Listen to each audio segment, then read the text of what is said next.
Selamat siang, kembali lagi dengan saya Rachel yang akan memberikan informasi seputar tempat bersejarah yang ada di Indonesia, yaitu Gereja Katedral. Tempat yang akan kita bahas hari ini merupakan tempat yang familiar bagi umat Kristiani karena sering dipergunakan untuk tempat beribadah, berdekatan dengan Monumen Nasional, dan bersebelahan dengan Masjid Istiqlal. Gereja Katedral merupakan salah satu bangunan cagar budaya yang ada di Jakarta yang keberadaannya dimulai ketika Paus Pius ke-7 mengangkat Pastor Nelisen sebagai Prefek Apostolik Hindia Belanda pada 1807. Dan pada masa itulah dimulai penyebaran misi dan pembangunan gereja Katolik di kawasan Nusantara. Tahun 1808, Pastor Nelisen dan Pastor Prinsen bertemu dengan Dr. F.C.H. Asmus untuk membicarakan pendirian gereja Katolik di Batavia. Dan di tahun yang sama, Pastor Nelisen mendapat pinjaman sebuah rumah bambu yang berlokasi di pojok barat daya Bu Velvet yang sekarang menjadi gedung Departemen Agama.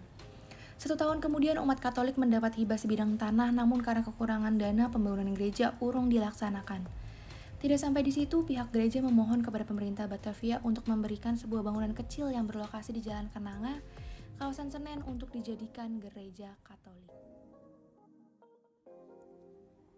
Berdirinya gereja Katolik ini tidak berlangsung lama karena pada tahun 1826 terjadi kebakaran hebat.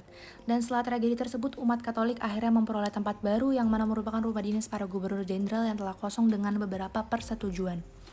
Di tahun 1890, bangunan gereja katedral ambruk, lalu setahun setelah itu bangunan gereja direnovasi dalam 2 tahap dan pengerjaannya dilakukan dalam kurun waktu 10 tahun. Kini bangunan gereja yang berlokasi di Jalan Katedral, Pasar Baru Sawah Besar, Jakarta Pusat dinaikkan statusnya menjadi bangunan cagar budaya yang dilindungi pemerintah sejak 1993. Bangunan ini dibangun oleh arsitek bernama Insinyur M.J. Hulswit yang memiliki ciri Eropa dengan gaya neogotik.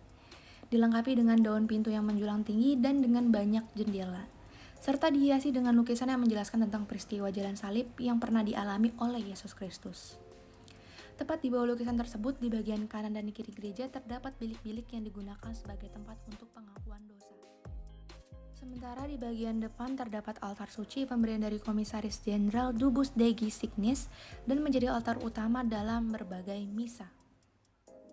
Gereja Katedral merupakan salah satu warisan budaya Indonesia yang patut untuk dijaga dan dilestarikan. Apalagi keberadaannya yang berdampingan dengan Masjid Istiqlal menandakan bahwa sejak dahulu manusia Indonesia sudah hidup dengan rasa toleransi dan kebersamaan yang sangat tinggi. Barusan merupakan informasi singkat mengenai sejarah Gereja Katedral. Semoga informasi yang saya berikan dapat bermanfaat dan terima kasih sudah menyaksikan Sekilas Info. Saya Rachel, pamit undur diri. Selamat siang.